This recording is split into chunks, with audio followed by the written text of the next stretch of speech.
आजकेर व्लगटी famous cathedral कलकातार सेंट पल्स कैथेड्रल के निये आमरा एगोচ্ছি क्रमश प्रवेशद्वार थेके।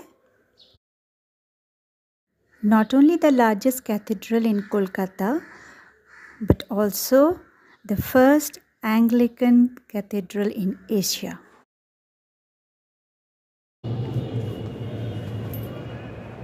(1839) থেকে 1847 এর মধ্যে এই চার্চটি নির্মিত হয়।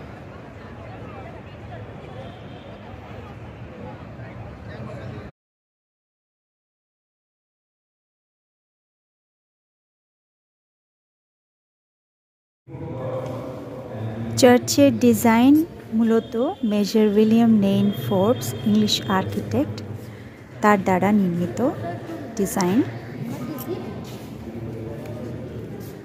মূলত ইন্ডো গথিক স্টাইল অফ আর্কিটেকচারের জন্য বিখ্যাত এই ক্যাথেড্রাল।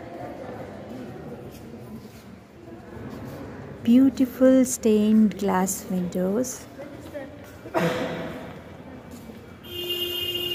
খুব সুন্দর দেখবার মতন interior, floral walls, Florentine Renaissance style of designs,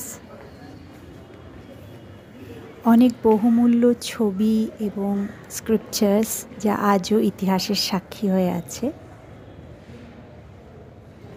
চার্চের ভেতরে ছবি তোলা একদম স্ট্রিক্টলি বারণ, বাইরেটাই নিতে দেয় সাধারণত।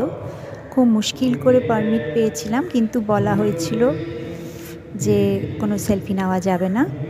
তো আমি খুব সাবধান করেই যতটুকু নিতে পেরেছি, তাই বিশেষভাবে কোনো জায়গায় দাঁড়াতে পারছিলাম না যে বেশি করে জুম করব বা লেখাগুলোতে কী আছে একটু দাঁড়িয়ে দাঁড়িয়ে পড়ব। লাকিলি সেদিন চার্চে একটা ওয়েডিং ছিল, অনেক গেস্ট তাদের ঢুকছিল, তাই বোধহয় সেরমভাবে আমি নোটিসড হইনি, তাই যতটা নিতে পারা সম্ভব হয়েছে। এই মুহূর্তে আমার চোখে তোমরা চার্চ ভ্রমণ করছো। এটা কোনো ইনফরমেশনাল ভিডিও না যে আমি কোনো তথ্য দেব বিনা রিসার্চ করে, এবং একটু কিছু ভুল হলে সেটা খুবই খারাপ হবে।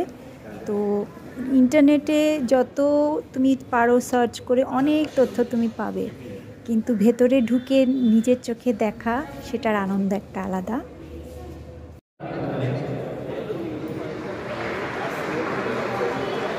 তোমরা কে কোথা থেকে ভিডিওটা দেখছো অবশ্যই জানাবে, আমার খুব আনন্দ হবে। তাহলে কমেন্টসে জানালে আমি আনন্দ পাবো। দাদাভাই ক্রিসমাস ট্রিটা কোন দিকে সাজিয়েছে?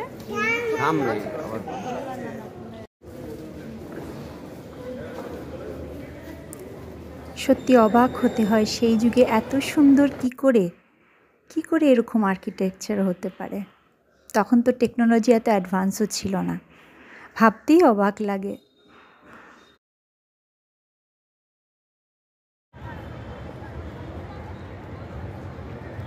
বাইরে সুন্দর করে পুতুলের মাধ্যমে জিসাসের বার্থ স্টোরি এটার বিবর্ণনা দেওয়া রয়েছে, সাজানো রয়েছে।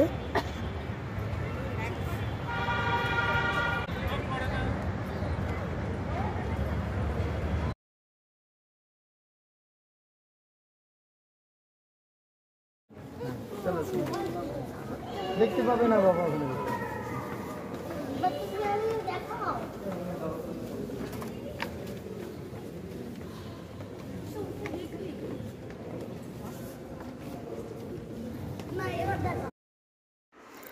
ব্লগটা আজকের কেমন লাগলো প্লিজ জানিও। Merry Christmas and happy new year in advance.